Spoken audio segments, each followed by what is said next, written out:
হরে কৃষ্ণ, রাধে রাধে। মৌমিতা পরিবারে আপনাদেরকে জানাই অনেক অনেক শুভেচ্ছা ও অভিনন্দন।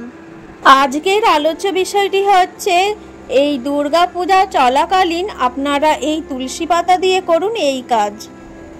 এই 5 দিন আপনি যদি আপনার বাড়ির তুলসী তলায় এই কয়েকটি কাজ করতে পারেন, আপনার পরিবারের সুখ সমৃদ্ধি ভরে থাকবে।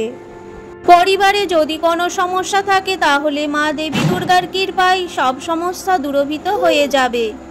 যদি আপনারা মা দেবী দুর্গার আশীর্বাদ লাভ করতে চান তাহলে প্রথমত আপনাকে এই 5টি দিন আপনাকে প্রতিনিয়ত কাজগুলি তুলসী তলায় করতে হবে। এর ফলে মা দেবী দুর্গার আশীর্বাদ বর্ষিত হবে।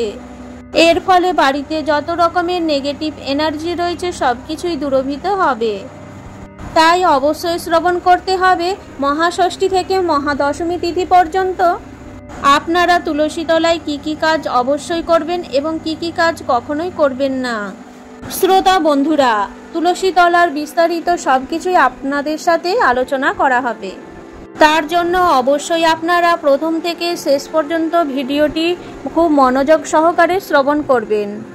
আর আমার এই চ্যানেলে আপনারা যদি নতুন হয়ে থাকেন অবশ্যই চ্যানেলটিকে সাবস্ক্রাইব করে পাশে থাকা বেল আইকনটি অন করে রাখুন এবং কমেন্টে ভক্তি ও ভালোবাসা দিয়ে লিখে জানান জয় মা দেবী দুর্গা।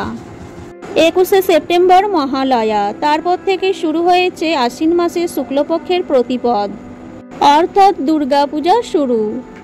28শে সেপ্টেম্বর রবিবার থেকে 2রা অক্টোবর বৃহস্পতিবার পর্যন্ত আপনারা তুলসী সংক্রান্ত এই কাজগুলো যদি করতে পারেন তাহলে পরিবারে কোনো ধরনের নেগেটিভ এনার্জি থাকবে না। যেহেতু তুলসী গাছকে অনেক পবিত্র বলে মনে করা হয়, হিন্দু ধর্মের শুদ্ধ বিশুদ্ধিকরণের জন্য তুলসী অত্যন্ত গুরুত্বপূর্ণ। তুলসী দেবী তার ভক্তদের আধ্যাত্মিক উন্নতি, সুরক্ষা, আশীর্বাদ প্রদান করেন। যদি আপনারা দুর্গাপুজো চলাকালীন তুলসী গাছের এই কাজটি করতে পারেন তাহলে দেবী লক্ষ্মী অনেক সন্তুষ্ট হন এবং আপনাদের ঘরে চিরবর্ষিত বজায় থাকবে। কথিত রয়েছে দেবী দুর্গার বামে রয়েছে ধনদাত্রী লক্ষ্মী এবং ডান দিকে রয়েছে জ্ঞানদাত্রী সরস্বতী। মা দেবী দুর্গার কন্যা রূপে পরিচিত হলেও প্রকৃতপক্ষে তারা পরমেশ্বর ভগবানের আদিশক্তি ভিন্ন প্রকাশ হীন রূপে হয়েছিল। আপনারা এই দুর্গাপূজা চলাকালীন বাড়িতে তুলসী গাছ যদি না থাকে তাহলে অবশ্যই আপনারা এই শুভ দিনে তুলসী গাছকে রোপণ করবেন। বিশেষ করে আপনারা মনে রাখবেন 28শে সেপ্টেম্বর রবিবার তুলসী তলায় তুলসী পাতা কখনোই স্পর্শ করবেন না, তুলসী গাছে জল দেবেন না। দুর্গা পুজো চলাকালীন তুলসী তলায় কি কি কাজ করা শুভ হতে পারে অবশ্যই জেনে নিন। বিশেষ করে সকাল ও সন্ধ্যায় প্রতিদিন প্রদীপ জ্বালাবেন তুলসী তলায়, যা জীবনে সুখ ও সমৃদ্ধি বয়ে আনে। তুলসী গাছের চারপাশে পরিক্রমা করতে পারলে অত্যন্ত শুভ। আপনারা তুলসী গাছে জল দেওয়ার পর অবশ্যই পরিক্রমা করতে পারবেন।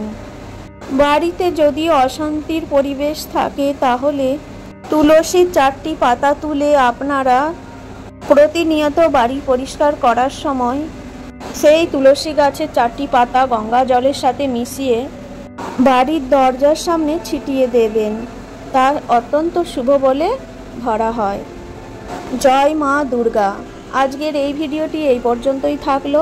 সকলেই ভালো থাকবেন, সুস্থ থাকবেন।